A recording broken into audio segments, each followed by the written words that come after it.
Magandang araw mga kamaster. Ito ang ginagawa natin ngayon. Hyundai Accent.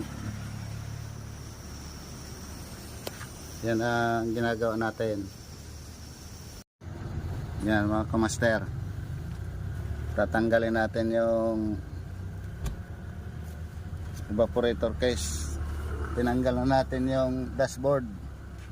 Ang problema nito ay may butas yung heater core nya. Yun ang babaklasin natin mga kamaster. Yan mga kamaster.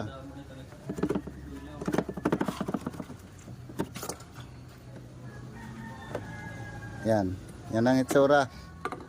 Halatang may leak na. Papalitan na to mga kamaster. Yan ang naging problema.